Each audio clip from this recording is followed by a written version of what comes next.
So நண்பா, அஸ்ஸலாமு அலைக்கும் வரஹ்மத்துல்லாஹி வபரகாத்துஹு. நான் வந்து இப்போ இன்றைக்கி என்ன ஸ்வீட் பண்ண போகிறேன் தெரியுங்களா? இன்றைக்கி வந்து சூப்பரான ஒரு ஸ்வீட் பண்ண போகிறேன் நண்பா. என்ன ஸ்வீட்னா, நான் கேமரா பார்த்து பேச முடியல. கேமரா இந்த சைடு இருக்குது, நான் இந்த சைடு நிற்கிறேன் நண்பா. ஸோ நான் டிஸ்பிளே பார்த்து பேசுகிறேன் நண்பா. ஸோ நான் வந்து அந்த சோள மாவில் இது செய்கிறேன், கார்ன்ஃப்ளவர் பார்த்தீங்களா? அதில் ஒரு ஸ்வீட் பண்ணுறேன் பாருங்கள், கண்டினியூ சூப்பராக இருக்கும் அதில். ஓகே நண்பா, ஸோ கண்டினியூ பாருங்கள். இந்த வீடியோ பார்க்குறதுக்கு என்னோட சேனலுக்கு கண்டிப்பாக சப்ஸ்கிரைப் பண்ணிடுங்க, லைக் பண்ணுங்கள், ஷேர் பண்ணாமல் இந்த லைக் ஒன்று போட்டுருங்க நண்பா. ஸோ இந்த வீடியோ கண்டினியூ பாருங்கள். என்ன நான் ஆட் பண்ணுறது கண்டினியூ பாருங்கள். நான் டிஸ்பிளேயும் போடுவேன், டிஸ்கிரிப்ஷனில் போடுவேன். ஓகே நண்பா, ஓகே கண்டினியூ பாருங்கள். ஸோ நண்பா, நான் இன்றைக்கி வந்து இது வந்து ஒரு 100 கிராம் இது. ஸோ சோள மாவு கார்ன்ஃப்ளவர். ஸோ இது வந்து இதை கொடுக்குறேன். இது 100 கிராம். ஆக்சுவலி நான் 50 கிராம் போடுறேன். ஓகே மக்கள், ஓகே நண்பா, 50 கிராம் இல்லாட்டி நீங்கள் தகுந்தாப்பில் போட்டுங்க.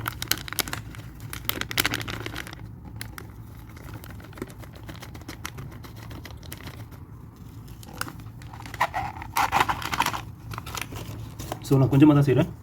ஓகே நண்பா, அதிகமாக செய்யலை. ஸோ சுகரு ஒரு 20 கிராம். ஸோ இதை மிக்ஸ் பண்ணுவாங்க. So 20 gram sugar.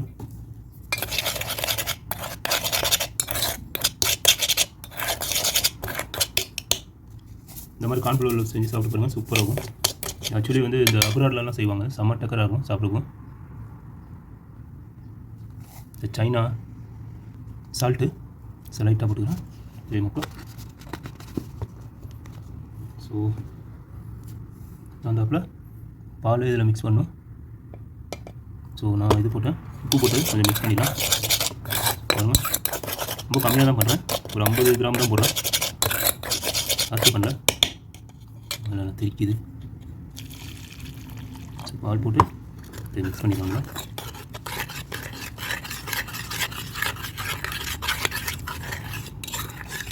ஸோ கட்டியெல்லாம் நல்லா மிக்ஸ் பண்ணிக்கோங்க.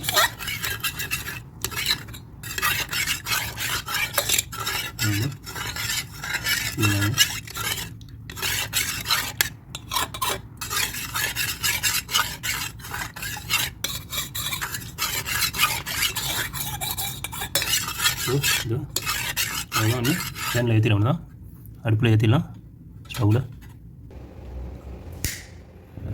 ஸோ டெய்லி பண்ணுறது தான் மீடியம் இதில் வச்சுட்டு அதுதான் உங்களோட இது.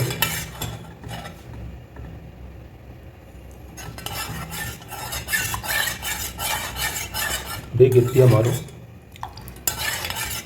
இதில் அப்படியே பட்டரும் போட்டுடலாம். ஓகே நண்பா, ஸோ நண்பா பட்டர் அப்படியே போட்டுருந்தா கிண்டிக்கிட்டே இருக்கும், அதான் மாறும். அப்படியே வேறு மாறிடுச்சு. ஸோ கண்டினியூ பாருங்கள். ஸோ நண்பா பாருங்கள் நண்பா, இப்படி வந்துருக்கணும். ஸோ இது நல்லா விட்டிங்கன்னா இது மாதிரி ஆயிரும். பண்ணிக்கிட்டே இருக்கணும், கிண்டிக்கிட்டே இருக்கணும். அதுலேயே அப்படியே ரொட்டேட் ஆகி வரும். ஓகே கண்டினியூ பாருங்கள் நண்பா.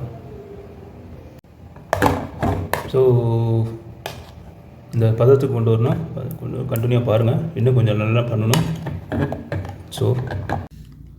ஸோ நண்பா, பாதாம் கிஸ்மிஸ் எல்லாம் போட்டிருக்கேன், செம்மையாக இருக்குது பாருங்கள் பார்க்குறதுக்கு. ஸோ இதுதான் அது. ஸோ இந்த சைனா ஸ்வீட்டு சூப்பராக இருக்கும் நண்பா. ஸோ இது மாதிரி செஞ்சு பாருங்கள். கார்ன்ஃப்ளவர் தான் பண்ணேன். ஸோ என்ன நான் பண்ணுறேன்னு சொல்லி டிஸ்கிரிப்ஷனில் போடுறேன், டிஸ்பிளேலையும் போடுவேன் என்னென்ன ஆட் பண்ணேன்னு. ஸோ பாருங்கள் பாதாம்.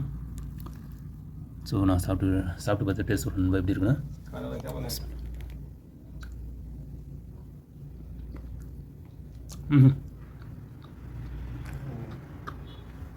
நல்லா இருக்கும் நண்பா. இந்த இதெல்லாம் இருக்குது, சர்க்கரை பட்ரு இதோட இது இருக்குது, சூப்பராக இருக்கும். ஸோ இதோட சப்பாத்தி வச்சு சாப்பிடணும், நல்லாயிருக்கும். சாம்சங் சுஜி இது மாதிரி தான் இருக்குது, ரவை இருக்குது மாட்டிங்களா, கேசரி அந்த மாதிரி ஐட்டம்லாம் தான் இருக்குது. நல்லா இருக்குது. இதே மாதிரி ட்ரை பண்ணி கமெண்ட்டில் கண்டிப்பாக தெரியுங்க. அதே மாதிரி மறக்காமல் என்னோட சேனல் சப்ஸ்கிரைப் பண்ணுங்கள், லைக் பண்ணுங்கள், ஷேர் பண்ணாமல் இருந்தால் ஒரு லைக் ஒன்று போடுங்க நண்பா. ஸோ ஓகே, ஜஸாக்கல்லாஹ் ஹைர்.